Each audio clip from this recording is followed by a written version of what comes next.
कुछ लोग बस पैदा नहीं होते, वे इतिहास बदलने के लिए आते हैं। एक लड़के की कल्पना करें, मैसेडोनिया का अलेक्जेंडर, जिसके सपने दुनिया जितने विशाल थे। हीरो और भगवानों की कहानियों पर पला बढ़ा, उसे लगता था कि वह महानता के लिए ही बना है। दुश्मन साम्राज्यों और कभी न खत्म होने वाली महत्वाकांक्षा की दुनिया में अलेक्जेंडर ने सीमाएं नहीं, बल्कि महिमा के निमंत्रण देखे। यह एक ऐसे लड़के की कहानी है जिसका सपना नक्शे को फिर से बनाएगा और समय के साथ गूंजेगा। राजा फिलिप अपने बेटे के लिए सिर्फ तलवार से ज्यादा चाहते थे।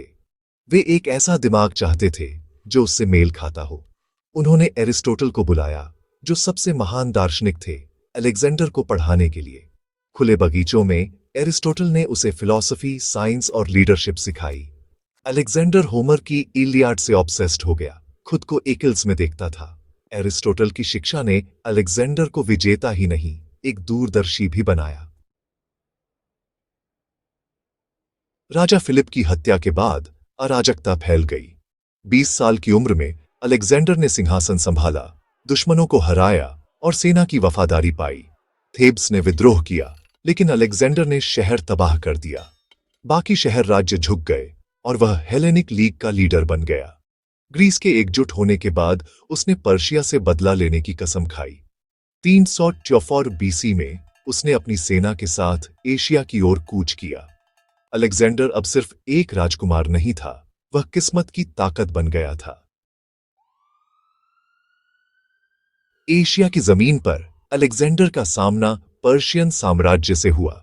ग्रैनिक्स नदी पर उसने उम्मीदों को धता बताते हुए पार करके एक शानदार जीत हासिल की। शहरों ने आत्मसमर्पण कर दिया, उसे एक मुक्तिदाता के रूप में जयकार करते हुए। 1 साल बाद इसिस में अलेक्जेंडर का सामना राजा डेरियस से हुआ। संकीर्ण युद्ध क्षेत्र ने पर्शियन संख्याओं को बेअसर कर दिया। अलेक्जेंडर की घुड़सवार सेना ने तोड़ दिया, जिससे डेरियस भाग गया। पर्शियन सेना ढह गई और डेरियस के परिवार को पकड़ लिया गया।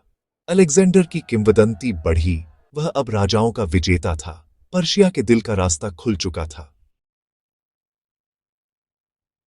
डेरियस का पीछा करने के बजाय अलेक्जेंडर ने भूमध्य सागरीय तट को सुरक्षित किया, टायर के द्वीपीय शहर को घेरे रखा, पुल बनाया और प्रतिरोध को दंडित किया। इजिप्ट ने उसे मुक्तिदाता माना। सिवा में उसे भगवान अमून का बेटा घोषित किया गया। उसने अलेक्जेंड्रिया की स्थापना की। क्षेत्र सुरक्षित होने के बाद अलेक्जेंडर गौगामेला में डेरियस से मिला। उसकी रणनीति ने पर्शियन सेना को तोड़ दिया। डेरियस भाग गया। अलेक्जेंडर अब एशिया का मालिक था। उसकी महत्वाकांक्षा और बढ़ गई। अलेक्जेंडर पूरब की ओर बढ़ा, बेबीलोन, सुसा और परसेपोलिस पर कब्जा कर लिया। भारत पर उसकी नजर थी। 327 बीसी में हिंदू कुश पार किया। अभियान कठिन था, जंगल, मानसून और प्रतिरोध।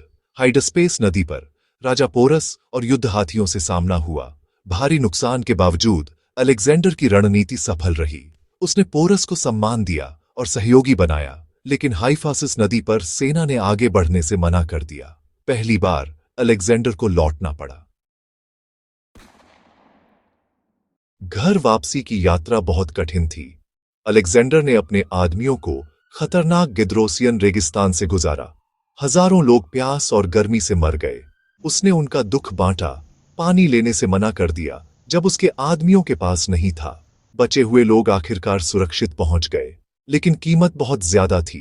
पर्शिया में वापस अलेक्जेंडर को अपने अधिकारियों के बीच भ्रष्टाचार और विद्रोह मिला। उसने तेजी से कार्रवाई की, बेवफा लोगों को दंडित किया और व्यवस्था बहाल की। विजेता प्रकृति से विनम्र हो गया था, लेकिन उसका अधिकार पूर्ण रहा।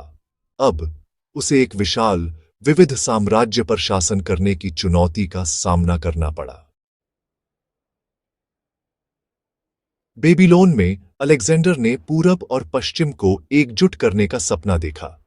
उसने बड़े पैमाने पर विवाहों को प्रोत्साहित किया, सेनाओं को मिलाया और नए शहरों की योजना बनाई। उसका दृष्टिकोण संस्कृति और व्यापार से जुड़ी एक दुनिया थी। लेकिन 323 बीसी में अचानक बीमारी के बाद अलेक्जेंडर सिर्फ 32 साल की उम्र में मर गया। उसके आखिरी शब्द सबसे मजबूत को ने उसके साम्राज्य को बिना वारिस के छोड़ दिया। उसके जनरलों के बीच गृहयुद्ध छिड़ गया, साम्राज्य को तोड़ते हुए। जिस आदमी ने दुनिया को जीता था वह चला गया था, लेकिन उसकी किंवदंती अभी शुरू हो रही थी।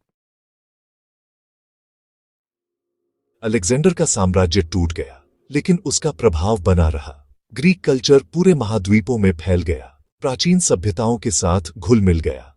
हेलेनिस्टिक युग ने कला, विज्ञान और दर्शन को बदल दिया। अलेक्जेंड्रिया जैसे शहर सीखने और व्यापार के केंद्र बन गए। उसकी सैन्य प्रतिभा ने सदियों तक नेताओं को प्रेरित किया। अलेक्जेंडर दूरदर्शी और क्रूर दोनों था, एक ऐसा आदमी जिसने दुनिया को हमेशा के लिए बदल दिया। वह मैसेडोनिया का लड़का था जिसने सचमुच दुनिया को जीता।